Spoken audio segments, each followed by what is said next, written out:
Olá, meus queridos, você que está nos assistindo agora, boa tarde, boa noite ou bom dia, dependendo de onde você estiver nos assistindo.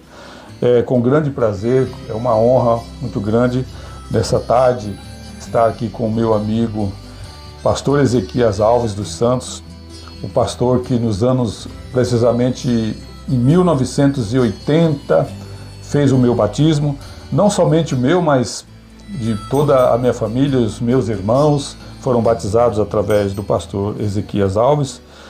E nós estamos aqui nessa tarde para falarmos a respeito de uma experiência que ele viveu há alguns anos atrás. Eu acredito que essa experiência é o sonho de praticamente todo cristão. Qual o cristão que não gostaria de conhecer o país, a nação de Israel? E o pastor Ezequias teve essa oportunidade. E nós iremos compartilhar um pouco dessa experiência, mas primeiramente gostaria de perguntar ao pastor Ezequias em relação ao seu ministério pastoral, o seu trabalho, quando ele começou, quem foi que o consagrou, enfim, vamos falar um pouco a respeito da sua trajetória ministerial e depois nós passaremos aqui a nossa experiência da viagem que o pastor Ezequias teve.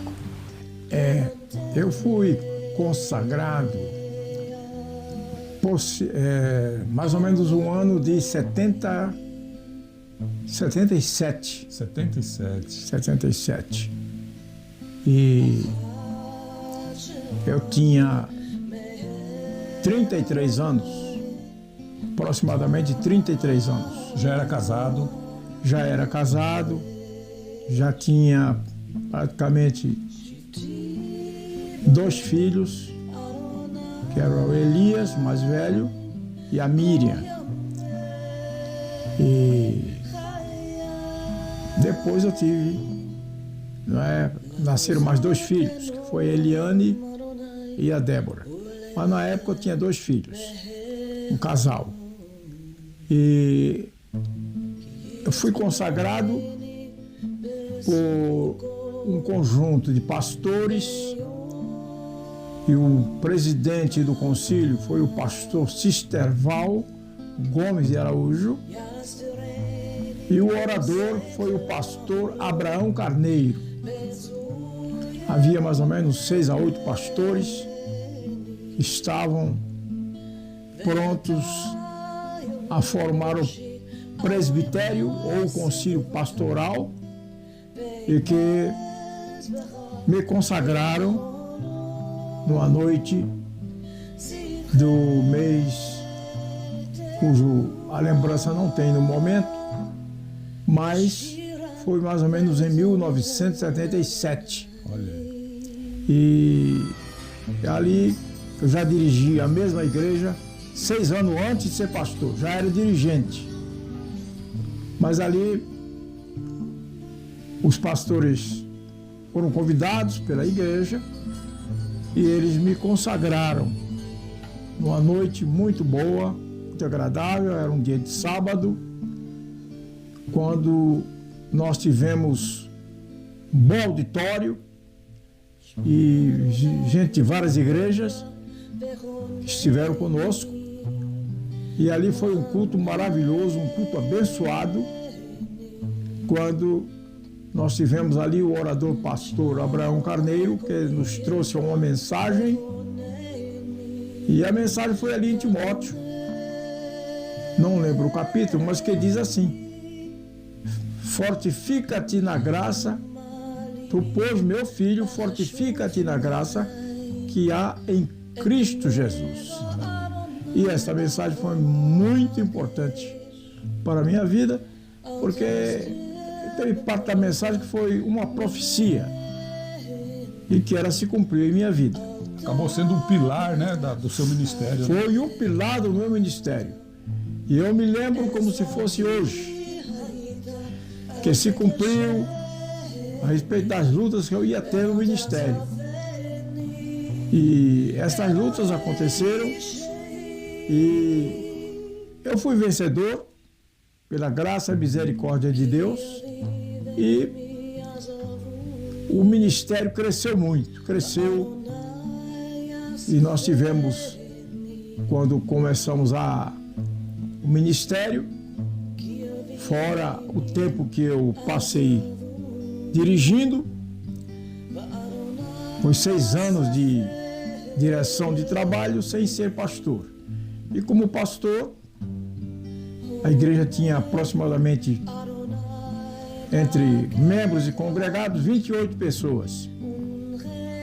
Depois ela cresceu muito, chegamos a aproximadamente 100 membros. E batizei muitos, tivemos casamento. Estou realmente alegre pelo que passou em minha vida. E dando graças a Deus porque Ele me honrou no ministério. Tivemos lutas, mas não há vitória sem luta. Para ter vitória temos que ter luta. Mas fomos vencedores. Glórias a Deus. E então, estamos nesta igreja na Avenida Moacir Dantas, Itapicuru, 535. Construímos o templo, estava em construção na época, e hoje estamos reunidos lá como a Igreja Evangélica Assembleia de Deus, Ministério Zona Leste.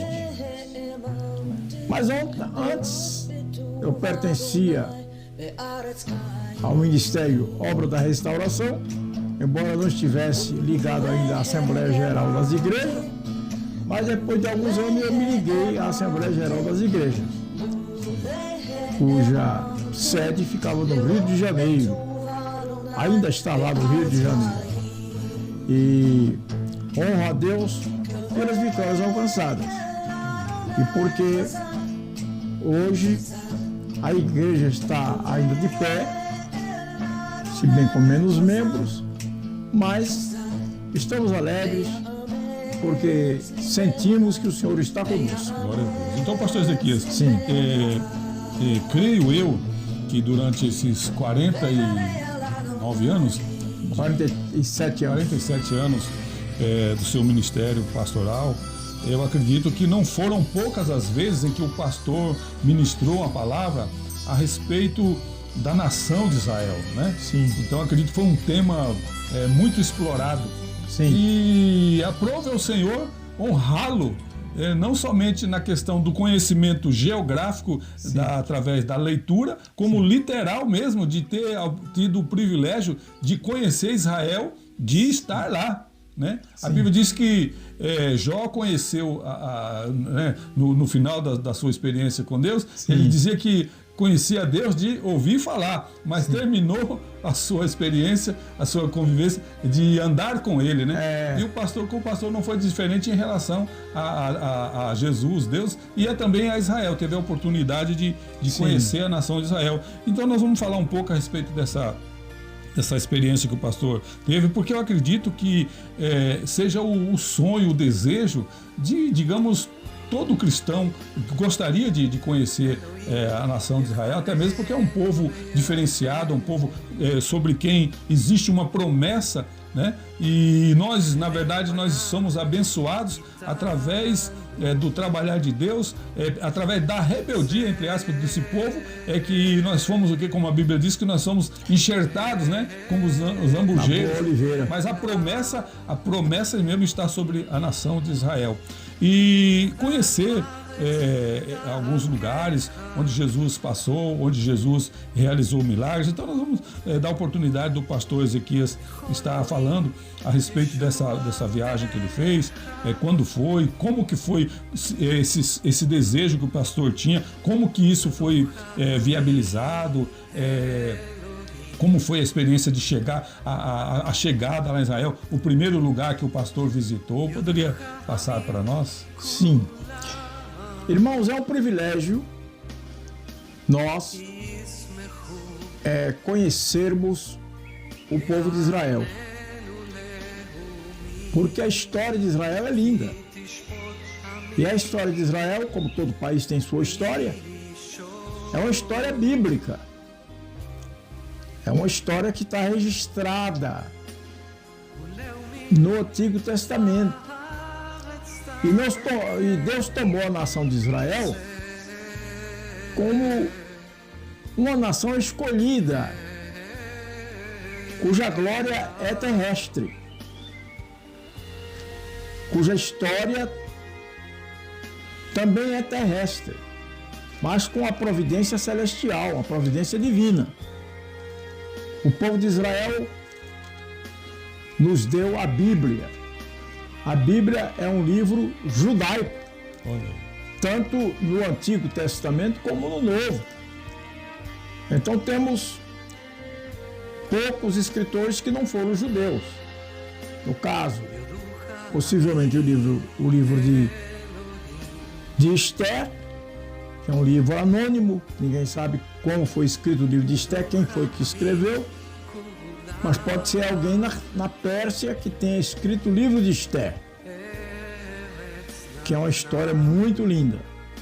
E também Lucas, que pela tradição era sírio, ele não era judeu, possivelmente sírio, e que foi discípulo de Paulo. Ele escreveu 2 livros, o livro de Lucas e o livro de Atos dos Apóstolos. Mas no mais, todos os escritores foram judeus. Então a Bíblia é um livro judaico e que foi escrito em Israel, a sua maior parte em Israel. E para nós é motivo de honra e de alegria conhecermos a terra de Israel. É chamada Canaã. E nós viajamos para lá em 2019, fomos pela empresa, se não me engano o nome é Chegando a Canaã. Canaã é a terra de Israel, terra que mana leite e mel. Isso. Porque na época havia muita cabra, então o leite é da cabra e o mel é da tâmara. É uma fruta parecendo com a nossa fruta aqui no Brasil, chamada morango. Sim. Mas ela é mais comprida que o morango, mas é parecida com o morango. E ela tem uma parte, ela é bem comprida e até hoje está lá. O pé, a planta, a árvore parece com coqueiro, mas ela não cresce muito. A árvore cresce mais ou menos uns 3 metros de altura. Então não se trata do mel da abelha especificamente. Não é o mel da abelha, é o mel da tâmara. Tá vendo aí, ó? Aí, ó. O mel da tâmara. Aí, ó. E o leite da cabra, porque havia muita cabra. Sim. Lá em Canaã. E até hoje nós temos a tamareira que é a árvore que produz a tâmara.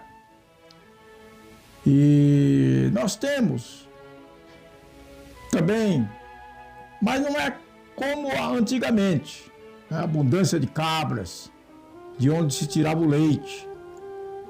Mas é uma terra abençoada. Estivemos lá muito tempo. Primeiro passamos por Londres, Inglaterra, chamado também hoje Reino Unido.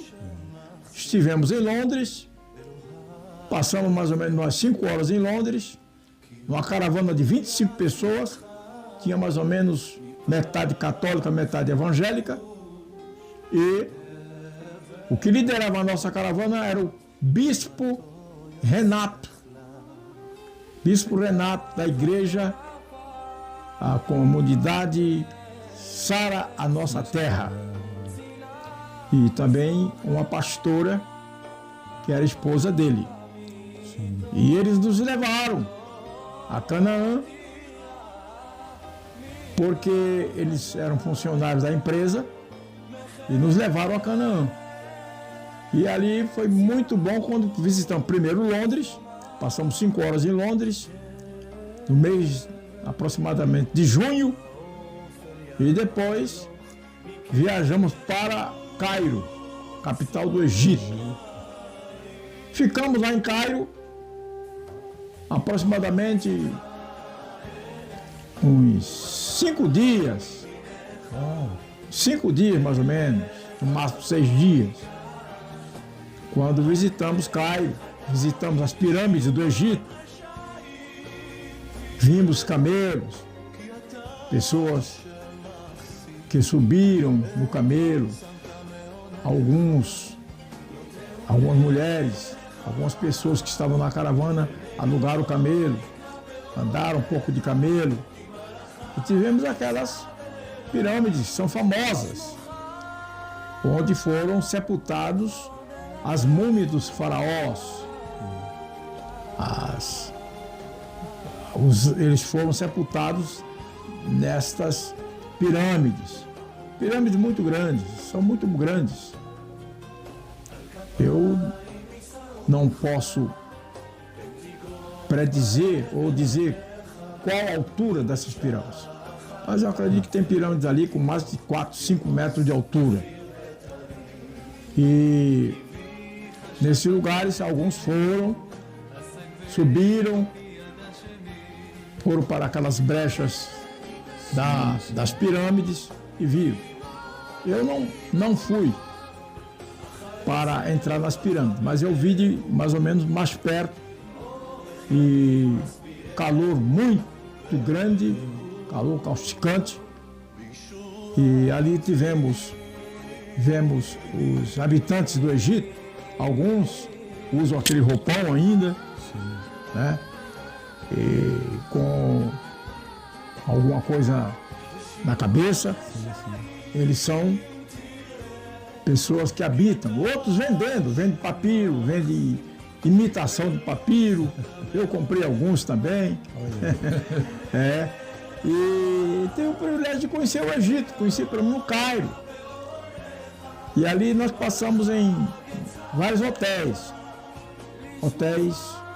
muito bem equipados, hotéis bem organizados, e ali tivemos naqueles hotéis mais ou menos 5 dias aproximadamente. A viagem ao todo durou em torno de quantos dias? A viagem durou em torno de 12 dias. 12 dias. 12 dias. E o tempo para Israel especificamente foi quantos dias? Só Israel? Só Israel, mais ou menos 6 dias. 6 dias. 6 dias. E todo dia a gente saía, tínhamos o nosso guia.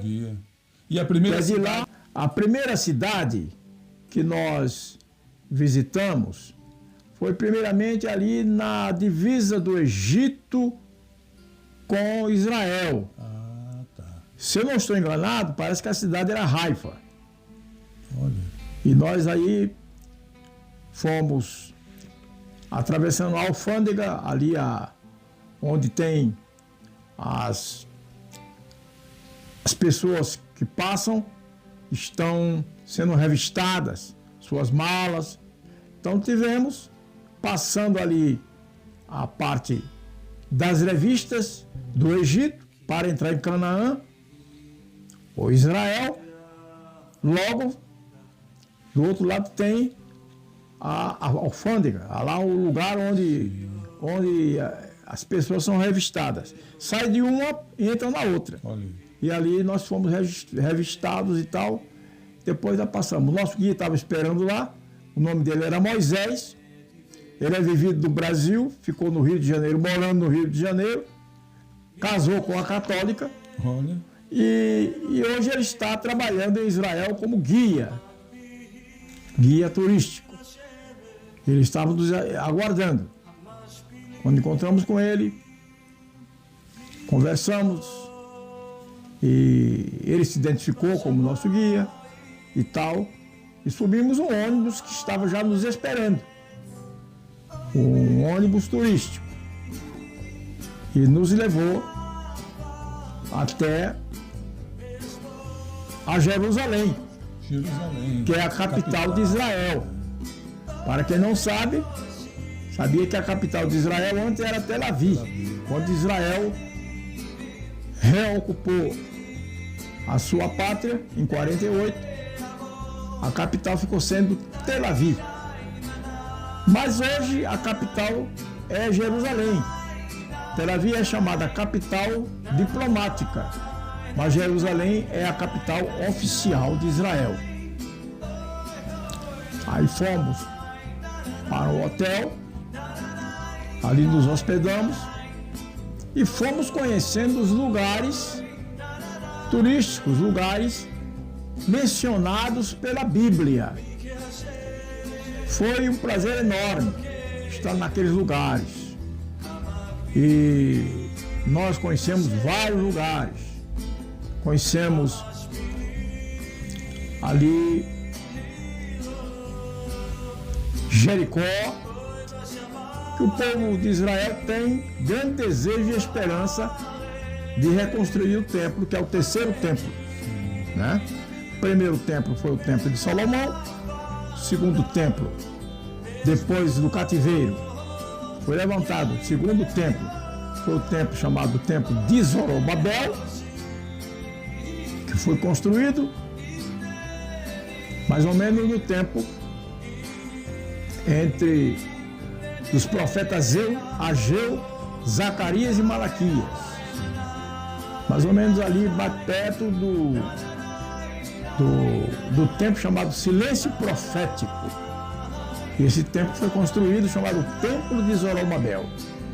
Teve reforma, esse templo ficou no tempo de Cristo, teve a reforma de Herodes, e Cristo entrou nesse templo. Mas esse templo foi derribado no ano 70. Não foi nem por ordem do general Tito, porque o general Tito queria que o templo ficasse de pé. Mas algum soldado atirou fogo e aí começou a destruição do templo. O templo foi derrubado, uma parte das muralhas também, mas ficou uma parte da muralha, que até hoje os judeus fazem suas orações, sim, colocando papeizinhos. É conhecido como o Muro das Lamentações. Exatamente, né? O Muro das Lamentações, às sextas-feiras. E nós fomos lá e oramos também no Muro das Lamentações. Sim. Dá para se ver a mesquita, tem uma abóbada cor de ouro, na abóbada da parte do pináculo do templo, ali. Mas o templo já não existe mais. Mas há as muralhas, onde foram homens e mulheres. Mulheres ficam de um lado, não podem se misturar, e os homens de outro. E os homens têm que usar o quipá, que é aquela pequena, como fosse assim, uma touca na cabeça, né? Na parte de trás da cabeça. E aquela touca representa ali a sabedoria do homem, chega até ali. E para cima é a sabedoria de Deus. Então, representa ali a sabedoria humana que chega até aquela pequena touca, ou chapéu, como se queira. O pastor Ezequias, nessa experiência, qual foi assim o momento em que o pastor sentiu assim a presença de Jesus mais assim, impactante? Mais impactante. Sim. A presença mais impactante foi quando nós entramos no Mar da Galileia, que não é um mar, é um lago. É um lago. Mas é chamado Mar da Galileia porque ele tem características semelhantes. O Mar da Galileia é uma coisa, o Lago de Genezaré é outra, ou...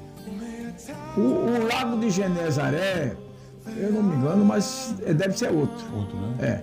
Mas o Mar da Galileia é chamado Mar de Tiberíades. Sim. Mar de Tiberíades. E ali nós atravessamos através da Barça, a embarcação grande. E foi um momento impactante que nós nos lembramos quando Jesus passou com os discípulos. E o mar se encapelou, se agitou.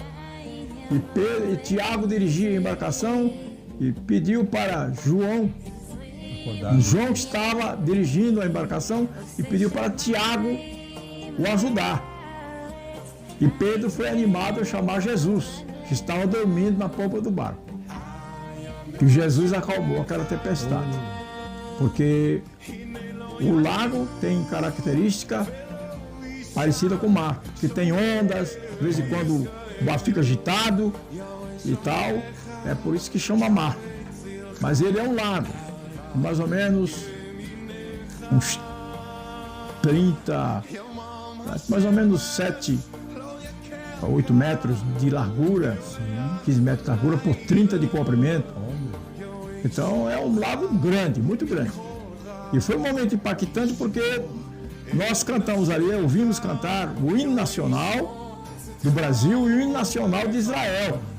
Os que dirigem a embarcação fazem isso, para os turistas ouvirem seu hino, o hino de cada nação. Mas o nosso era a nação brasileira, ouviram do Ipiranga, e também o hino de Israel, que foi cantado ali. E depois nós cantamos através do cântico gravado na embarcação, ali, solta o cabo da nau, toma os remos na mão. E cantamos esse hino junto com a gravação. Foi muito impactante, algumas pessoas choravam, eu cheguei a chorar, derramar lágrimas, porque eu me lembrei de Jesus e dos seus discípulos, que passaram esse mesmo mar, atravessaram com milagres. Então, nós nos lembramos dessa passagem bíblica, e cantando, chorando e dançando com muita alegria no Mar da Galileia, onde até católicos também cantavam e dançavam conosco. Foi uma bênção muito grande. E a gente, até eu me lembro, não posso me esquecer desta hora, desse momento, que foi um momento muito emocionante quando atravessamos o Mar da Galileia. Uns 40 minutos, mais ou menos, de Barça, né? E ali nós tivemos uma experiência marcante naquele dia. Foi uma tarde muito importante. Viu, pastor Zequer? E em relação à visitação do túmulo onde Jesus foi sepultado? Há dois túmulos. Não se sabe exatamente qual túmulo ele ressuscitou. Onde ele foi sepultado, ele ressuscitou. Há um túmulo que agora tem uma igreja, chamada Igreja Católica. Eu não tenho lembrança, mas se não me engano é a Igreja Santa Sofia, que ali tem o túmulo, o possível túmulo de Jesus, onde nós visitamos. Muita gente, muito turista, mas é o túmulo que mais os católicos visitam e tem como túmulo verdadeiro. Mas há outro túmulo, mais ou menos numa cidade um pouco distante, que é o túmulo chamado túmulo dos protestantes. Os protestantes evangélicos visitam também. Mas tanto um como o outro é visitado por evangélicos e por católicos. E tivemos no outro túmulo cujas características, segundo os estudiosos, batem melhor com o túmulo de Jesus. Mas não se sabe exatamente, com certeza, qual túmulo que ele ressuscitou. Mas se sabe que esses dois túmulos estão lá visitados com um possível túmulo de Jesus. Aquele jardim que a Bíblia fala que Maria até achou que ele seria o jardineiro, né? Confundiu. Ainda existe algum vestígio desse lugar? É um pouco diferente, né? Porque houve guerras e tudo, mas o lugar está lá. O lugar está lá, né? E quando Cristo, passamos ali do Getsemane, ali do Monte das Oliveiras também, e tomamos a ceia. Olha aí. Tomamos a ceia lá, né? No local onde Cristo foi crucificado. O lugar onde Cristo foi crucificado é uma pequena elevação de terra, que muita gente tem como monte. O monte, até as poesias dos índios falam monte de Sião, o monte verde está, faz aquela embelezamento da história, né? Mas não é um monte, é uma pequena elevação de terra, ali onde foram 3 cruzes colocadas, dos 2 ladrões e Cristo no meio, que foi crucificado como um impostor, um enganador, um falso Messias, porque os judeus não aceitaram Cristo como Messias. Até hoje não aceitam. Mas tivemos vários judeus convertidos. Os próprios discípulos de Jesus eram judeus, foram convertidos na época e seguiram a Jesus. Então temos vários apóstolos, né? Pedro. Aí depois, quando Cristo subiu ao céu, ele subiu do Monte das Oliveiras, havia mais de 500 pessoas que se despediram dele quando ele foi elevado ao céu. Então, aquele local é histórico, muito abençoado, e a gente lembra dessa história, lembra de tudo. Passamos por um prédio um pouco alto, onde foi o cenáculo, onde a igreja recebeu o batismo no Espírito Santo, né? Sim. Receberam o batismo do Espírito Santo, houve a demonstração de línguas estranhas, né? Línguas estranhas que foram o povo de Deus falou em línguas estranhas, pregando para aquele povo que ali estava em Jerusalém, porque era o dia de Pentecostes e o Espírito Santo se manifestou justamente naquele dia.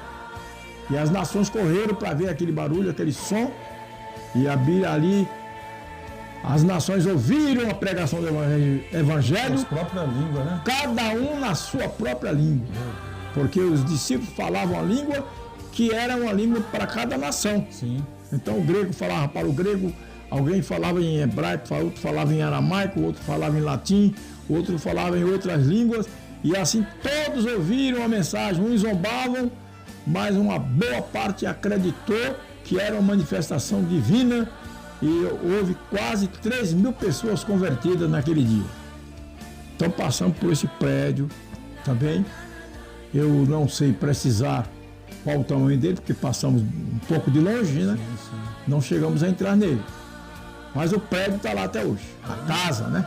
É um cenáculo. O rio onde Jesus foi batizado, ainda tem algum registro? Assim, Tem o local onde ele foi batizado. Olha aí. E nós fomos lá. E ali foi batizado um irmão que nos acompanhava, ele era presbiteriano. Olha que experiência. Ele era presbiteriano. E o bispo batizou ele lá porque ele quis se batizar. Deus. Por imersão, que o batismo presbiteriano é batismo por aspersão, né? É água sobre a cabeça. Sim. E lá ele quis se batizar por imersão. Ele pediu. Tem que ter um pedido prévio, alguma coisa assim? Ou Não, a pessoa ele pediu na hora pro bispo. Ou foi na caravana mesmo que ele pediu, quando chegasse lá, queria se batizar.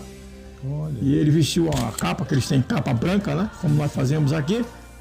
E o bispo também vestiu uma capa branca. E se batizaram justamente no local onde Jesus foi batizado. Que maravilha. É uma bênção muito grande. Eu entrei no rio, água limpa, você dá para ver. Dá para ver o fundo do rio. Tem pedra, a gente ficou em cima das pedras, tiramos fotos. O Rio Jordão já não está mais caudaloso como antes, né? Perdeu muita água por causa do calor, mas se vê muito rio, água limpa, água que dá para ver o fundo do rio. E foi muito impactante também esse momento. Eu creio que outro lugar muito requisitado também, pastor Ezequias, seja o local do nascimento, né? Sim. O nascimento de Jesus. Nascimento de Jesus. Nós fomos em Belém. Belém está na mão dos palestinos hoje. Sim. Porque Belém pertencia a Israel. Era chamado Belém de Judá. Hoje, quem toma conta de Belém são os palestinos. Nós chegamos lá e vimos o local onde Cristo foi colocado numa manjedoura. Não tem mais a manjedoura. Sim. Manjedoura não tem mais. Mas tem o local. Vamos lá e vimos algumas mulheres, umas 4 mulheres, trabalhando, fazendo renda, e semelhante àquelas mulheres da época, né? Elas com vestidos bem compridos, com um pano na cabeça, estavam fazendo renda ali, e nós nos lembramos daquela parte da Bíblia que fala nas mulheres que seguiram a Cristo. E tivemos nesse local também uma missionária brasileira, se não me engano é da Igreja Batista. Ela estava lá nos dando explicação a respeito daquele lugar. Sim. E ela nos doou parecendo uma xícara grande, uma xícara de barro. Olha aí. E essa xícara era justamente a candeia da época. Olha. Com um buraco, Sim. com um pavio. E ali colocava óleo dentro daquela candeia. Uma das virgens seria uma Sim, né? as virgens usaram aquelas candeias. Olha. Nós pensamos que era uma candeia grande, não, é Sim. candeia pequenininha mesmo. Olha aí. Com pavio, com azeite dentro. O pavio era molhado ali no azeite, ficava ali, tem aquele buraco feito na xícara, e acendiam ali aqueles pavios e ficavam acesos. Dava para colocar várias candeias daquela num ambiente e clareava bem. Então, eu vim conhecer que as candeias não eram candeias grandes, eram candeias pequenas. Sim. E são feitas de barro. É muito bom. O lugar do encontro, que eu acredito que seja um dos momentos mais assim impactantes também, Sim. não só para quem tem a oportunidade de estar lá, mas para quem tomou conhecimento desse fato, né? Sim. É o encontro da mulher samaritana com Jesus ali no poço. O poço de Jacó, onde era justamente no lugar do samaritano, eu não fui. Sim. Eu não conheci. Ficava na outra região. Nós não chegamos a ir lá. Mas vimos que muitas coisas importantes que a Bíblia menciona nós chegamos a ver. Passamos na cidade de Jericó, no caminho de Jericó, onde Zaqueu subiu na árvore, Sim. chamado Sicômoro, que era uma figueira braba. Sim. E ali ele viu Jesus. E aquela árvore está lá até hoje. Sério? Sério. Olha aí. Eu não acreditei. Quando o guia me falou para nós, olha, a árvore de Zaqueu é essa aí. E ninguém pode chegar muito perto, não. Olha. Porque é um tombamento histórico. E ali é uma árvore mais ou menos de uns 3 metros de altura, não é muito alta. Um Zaqueu era de pequena estatura e subiu naquela árvore para ver Jesus passar, acompanhado com uma grande multidão. E quando Jesus chegou em frente à árvore, olhou para cima e disse: Zaqueu, desce depressa, porque hoje me convém pousar em tua casa. E Zaqueu desceu com muita alegria e recebeu Jesus com muita alegria e levou Jesus à sua casa. A casa de Zaqueu eu não vi, não sei se existe lá. Mas naquela casa Jesus disse: hoje entrou salvação nesta casa, pois também este é filho de Abraão. O fato em si é inegável. É inegável. E Zaqueu se converteu ali. Eis que dou aos pobres metade dos meus bens. E se em alguma coisa eu tenho defraudado alguém, eu restituo 4 vezes mais.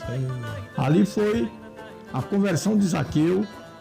E Jesus disse: este é filho de Abraão.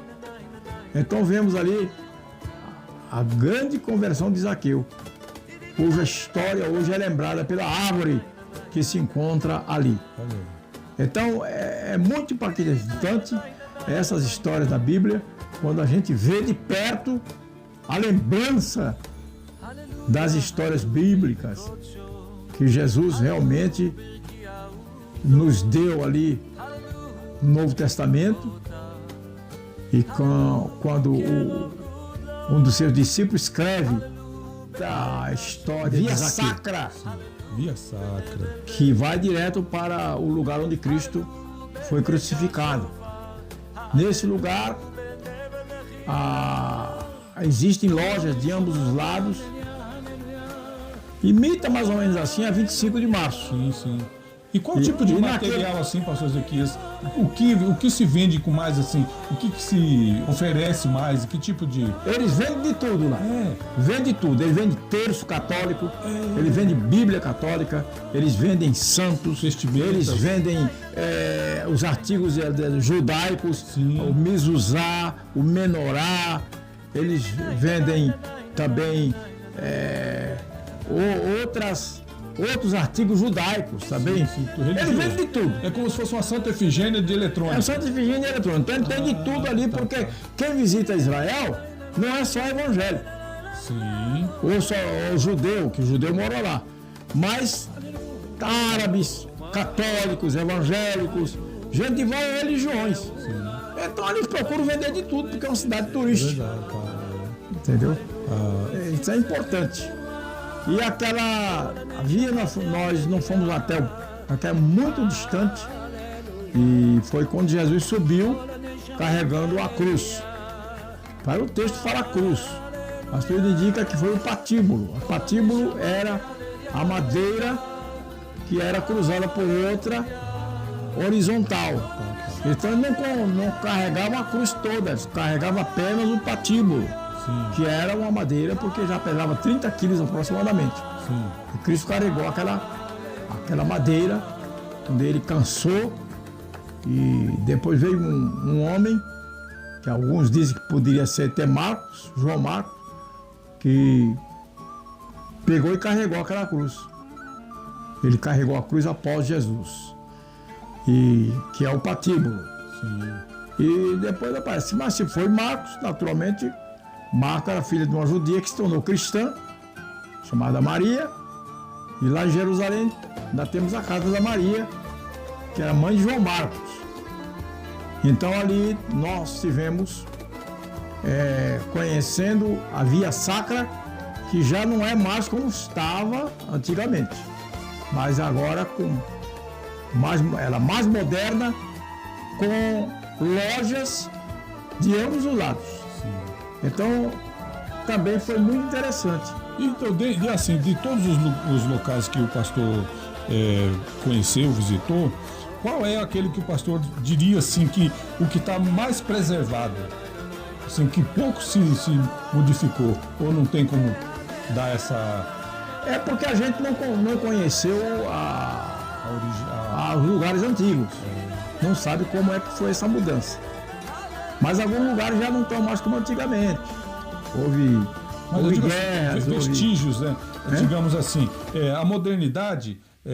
ela chegou, mas sim, assim, algum lugar onde a arquitetura, onde o material, tipo, que não era tijolo na época, eu não sei se era tipo de tijolo, que tipo de material, mas algum lugar assim onde a matéria-prima assim, seja vista assim, de uma forma assim que a gente possa entender que pouca coisa mudou.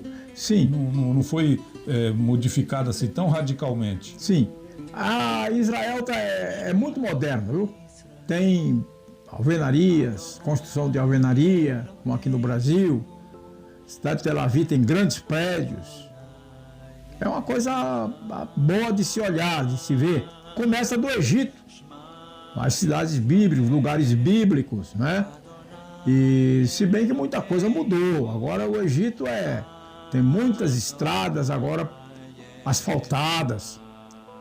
Você vê a mão do governo ali operando. Sim. Governo, né? Muitas estradas turísticas, tudo asfaltadas. Então é importante. Agora as estradas são estreitas, não são largas como as nossas rodovias aqui. Elas são meio estreitas, mas dá para passar carro, dois ônibus, dá para cortar um ônibus, etc. Mas é meio estreita. E muita rocha, muita areia, tanto no Egito como em Israel. Israel é uma cidade que possivelmente mais de 30% é rocha, é areia, e o calor estava muito grande na época. Sim. Mais ou menos 40 graus. E temos que tomar água, muita água, porque senão pode provocar diarreia. E a gente tem que realmente beber muita água. E o lugar, o alimento deles é mais vegetal. Nos hotéis nós comemos muito vegetal. Lá não tem feijão nem arroz, como tem aqui no Brasil. Sim.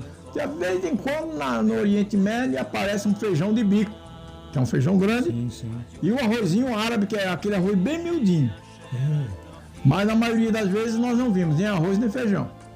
Agora, tem o pão sírio, tem alface, algumas verduras importantes, tomate, cebola, tem ali também a cenoura, tem o café deles é um Nescafé, que vai dos Estados Unidos para lá. Nescafé, eles tomam Nescafé. Tem o leite, pode ser leite da vaca ou leite da cabra. Eu sei que eu tomei ali leite com Nescafé, que é o café aqui do Brasil, mas não é o café propriamente puro do Brasil, mas é feito uma espécie assim de uma mistura. O Nescafé, que é vendido também no Oriente Médio. Temos também a Pepsi Cola. Coca-Cola não vi, mas tem a Pepsi Cola, que pode tomar também. Tem ali muita verdura, tem frango, tem carne de boi. Carne de porco não tem, porque o judeu não come carne de porco. Mas tem frango. Eu acho que muitas cidades, muitos países transportam o frango para lá, né? São fazendo a chamada, quando nós compramos, né, de outro país, então temos lá, cujo nome não estou me lembrando agora, mas tanto o Brasil recebe como também manda para esses países, né? Fazendo aquele intercâmbio comercial. E eles também têm. De modo que é uma viagem pitoresca. Uma viagem pitoresca. Na cidade de Tiberíades, existem prédios. É chamada Tiberíades em homenagem a César, que na época era Tibério César. Então foi colocado o nome da cidade ali, cidade de Tiberíades. Está mencionado na Bíblia. Sim. E ali também o mar da Galileia. Com certeza, eu acredito que o pastor Ezequias, depois dessa experiência, passou a enxergar, a encarar assim, a importância de Israel de uma outra forma, né? Não que a Bíblia não desse o respaldo necessário para que isso acontecesse, mas o fato de ter ido ao local, de testificar, de confirmar, de ter aquela experiência de ter chegado no local onde os fatos, onde a Bíblia narra, aconteceram, isso traz uma veracidade, né? Sim, ali a gente tem muita emoção, porque você está vendo a Bíblia cumprida ali. A Bíblia é a palavra de Deus. E esse lugar nos traz lembrança das passagens bíblicas, dos evangelhos, quando muita coisa existe. Passamos também numa cidade, eu não sei se é Jericó, mas um caminho onde tem a fonte de Eliseu. Está lá jorrando água até hoje. Olha aí. Que Eliseu sarou as águas. E esta fonte continua jorrando até hoje. É totalmente histórico. Olha aí. Está lá a fonte de Eliseu. Aquela fonte é milenar. Muitos anos aconteceram. Aproximadamente quase 3 mil anos antes de Cristo. Aconteceu que Eliseu sarou aquelas águas ali pelo poder de Deus. E aquela fonte é histórica, até hoje está lá. Tivemos também ali o aqueduto de Ezequias, de Jerusalém. O aqueduto que leva água para a cidade. Eu não cheguei a atravessar porque eu já estava meio enfraquecido. E não deu para atravessar porque é uma espécie de um túnel onde eles entram, passa água, mas que os nossos irmãos ali que estavam conosco puderam atravessar. E as pessoas mais idosas não foram. Então, tivemos ali o local onde eles atravessaram, que é o aqueduto de Ezequias, onde Ezequias transportou água das rochas para a cidade de Jerusalém. Então lembra muito bem o tempo do rei Ezequias, o nosso xará. É maravilhoso. Então, pastor Ezequias, realmente muito gratificante, acrescenta para as nossas vidas essas informações, esse conhecimento. E nós vamos informando aos nossos amigos, ouvintes, nossos irmãos, que nós estaremos dando continuidade ao nosso, vamos dizer assim, ao nosso bate-papo, posteriormente, abordando outros temas. E eu gostaria até que o público que irá nos assistir fosse sugerindo, né? O tipo de assunto. Algumas perguntas. E quando eu digo isso, é baseado na informação que tenho, que o pastor Ezequias é um homem de um conhecimento bíblico incalculável. Então eu acredito que qualquer que seja o tema que for sugerido, o pastor Ezequias irá dissertar com muita propriedade, né? E eu tenho certeza que serão momentos assim de muito aprendizado, porque eu tenho uma certeza aqui que existem pessoas que são escolhidas para algumas áreas, porque na verdade Deus trabalha da forma que Ele quer. Mas quando Deus escolheu aqueles homens aos quais Ele distribuiu os seus talentos, Ele quis dizer o quê? Que não ia desperdiçar semente, Ele não ia desperdiçar semeadura, não. Ele não ia dar 10 para quem só ia investir uma.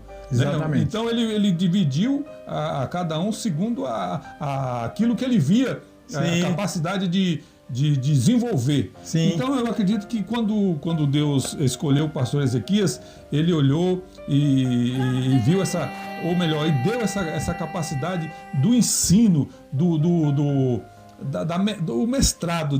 O pastor Ezequias é um mestre na questão do ensinar. E eu digo isso porque eu sou ovelha do pastor Ezequias, adquiri muito, até hoje, na verdade, ainda aprendo. E eu acredito que tem muita coisa para a gente ainda explorar no bom sentido, né? Do conhecimento que o pastor Ezequias tem. Eu agradeço muito as palavras do irmão, as palavras de reconhecimento, né? E toda a sua família nós batizamos, né? Menos o pastor Manuel Ribeiro e a irmã Nina. A irmã Nina. Mas toda a família nós batizamos ali. Exato. Batizamos no Rio Calmon Viana. Na época a gente batizava só em Rio. Então, os irmãos realmente nos dão prazer até hoje de lembrarem a sua origem no Evangelho, o seu batismo, né? Batizei também o Osiel, batizei a Miriam, batizei aquela sua irmã que faleceu na Bahia. Magnólia. Magnólia sempre ligava para nós, conversávamos com ela. Mas pena que ela foi embora. Eu achei que ela foi embora ainda nova, não era tão idosa não, né? É verdade. E a gente se lembra dela, sua família, foi família maravilhosa. Nós tivemos ali muitas experiências no nosso ministério. Eu quero dizer, irmão, que o conhecimento que nós temos hoje é um conhecimento que realmente eu louvo a Deus, porque Deus nos ajudou muito nesse conhecimento. Eu tive muito conhecimento. Quando eu vim para a obra da restauração, eu já tinha um bom conhecimento, mas aprendi muito mais na obra da restauração. Na obra da restauração alcancei um grande conhecimento, muita experiência com Deus. Eu louvo a Deus pela obra da restauração. Maravilha. Porque aprendi muito. E posso dizer que na obra da restauração eu fui consagrado ao ministério. Então isso para nós é um motivo de grande alegria. Hoje tem 47 anos de consagrado, mas ao todo nós dirigimos a igreja há 53 anos. Porque já dirigi aquela igreja 6 anos antes. Hoje nós estamos somando 53 anos de direção da igreja. Como pastor, 47. Então, é uma alegria muito grande e eu agradeço toda a palavra elogiosa que o irmão nos dá nesta porque é importante que se diga, pastor, assim, porque o pastor falou a respeito do conhecimento, né? Porque assim, é uma forma de eu pensar, posso estar equivocado, mas eu digo assim, que na questão da vocação, da sabedoria Sim. é algo que vem de Deus, Sim. vem do alto. Mas o conhecimento só adquire quem busca. Quem busca. Né? Exatamente. Então, e essa busca ela tem que ser reconhecida, ela tem que ser valorizada, até mesmo a título de estimular Sim. outras pessoas a buscar o conhecimento. Né? Exatamente. Porque E esse... Deus nos deu essa oportunidade de conhecer, de pesquisar, né? Porque toda ciência é pesquisa. Toda ciência é pesquisa. A ciência é justamente vinda através no conjunto de pesquisas que traz o comprovante da realidade. Então, a teologia também é ciência. Eu fiz o curso de teologia com mais ou menos 4 anos e recebi o diploma, o certificado de teologia, que é um curso avançado, como se fosse um curso superior. E também aprendi muito. Fizemos curso de Direito, sou formado em Ciências Jurídicas. Sim. E depois eu fiz o curso de pós-graduação em aconselhamento, que o aconselhamento é um braço da psicologia. Sim.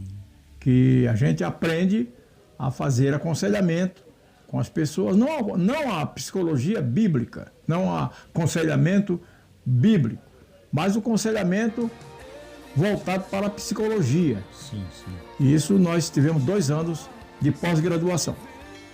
E pela graça de Deus fizemos também cursos como extensão universitária, curso de aperfeiçoamento, tem um curso de aperfeiçoamento em psicologia, temos o curso de aperfeiçoamento em economia, temos o curso de aperfeiçoamento em jornalismo cultural. Então, isso tem nos trazido uma certa bagagem de conhecimento para que possamos e nós vamos ajudar as pessoas. Sentido, né? Vamos explorar essa. Vamos explorar no bom sentido, né? Todo esse pool aí de informação, informação, que muitas pessoas vão com certeza vão ser abençoadas. Então, por hora, nós agradecemos aí você que esteve conosco até agora, nos assistindo. E vamos aí, nos despedindo e dizendo que logo mais traremos novidades, tá bem? Amém. Então, eu também, pastor, cantor, evangelista, Samuel. Eu agradeço a todos que estão nos ouvindo, os nossos telespectadores, e que Deus abençoe a todos e que possam tirar proveito da nossa palestra, da nossa entrevista. E que Deus continue abençoando a todos. Em breve nós voltaremos para falar mais coisas a respeito da palavra de Deus, a respeito do turismo, da viagem que fizemos. Então isso foi muito importante para mim e eu espero que digo a vocês que não foram a Israel, que se puderem fazer, orem a Deus, porque Deus pode dar oportunidade de que vocês irem para Israel e conhecer aqueles lugares tão abençoados, né? Que hoje muitos mudaram, há uma modernidade muito grande, mas as coisas bíblicas estão lá para comprovar as Escrituras. Então, muito obrigado por todos que nos assistiram. Amém. Glórias a Deus. Então, até o próximo.